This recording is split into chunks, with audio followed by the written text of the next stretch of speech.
Welcome to the channel, everybody. I'm Michelle and this is James. We wanted to show you how we built our garden last spring in 3 days. One weekend. This video is going to take you through all the steps of what we did in order to do a no-dig garden. And we'll show you our success of essentially trying a garden for the first time and being successful and taking food out of it. And we literally just ate our last pumpkin. Yeah, it's February here in Canada right now. As you can see, this is the garden behind us, covered in snow. We were eating out of the garden all summer and all fall, and we've actually just finished eating our last bit of produce, which was spaghetti squash and pumpkins, and we still have herbs from the garden. We hope you enjoy the video today. We hope that it inspires you, and let us know in the comments how your gardening journey has gone and if you have any questions for us.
Just go with it, babe. Get it down in there.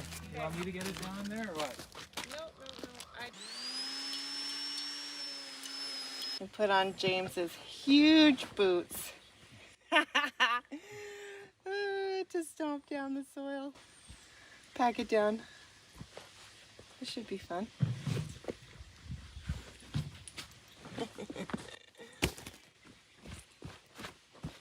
Oh, works like a charm.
planted little tiny plants. They're about this big, all through here, and here. And today is August 25th. From seed, we've got some cauliflower hopefully coming up. Before I left on my trip, there was no pumpkins to be seen, just all of this foliage and of course the beautiful sage blossoms. Look at these bad boys. We've got this huge guy right here. An idea of it, how big my hand is. And then this guy, I'm kind of thinking I'm going to keep this guy and maybe enter him into a contest. Because they were tiny little plants about this big that I had sprouted. And we've got full-on cantaloupes. We've got some peppers here. I don't think they're going to do anything this year. They were a late start, but you never know. Kale doesn't do super well when it's really, really hot, so I figured I'd sow the seed in the late summer. This girl can grow a spaghetti squash. If anybody wants a spaghetti squash, please let me know. We've literally got them growing everywhere. We've got them growing out of the fence even. Been looking like this for a while. I do know about the trick to cover the bottom with milk cartons to keep it from the sun getting too close to it. Yeah. What about the watermelon?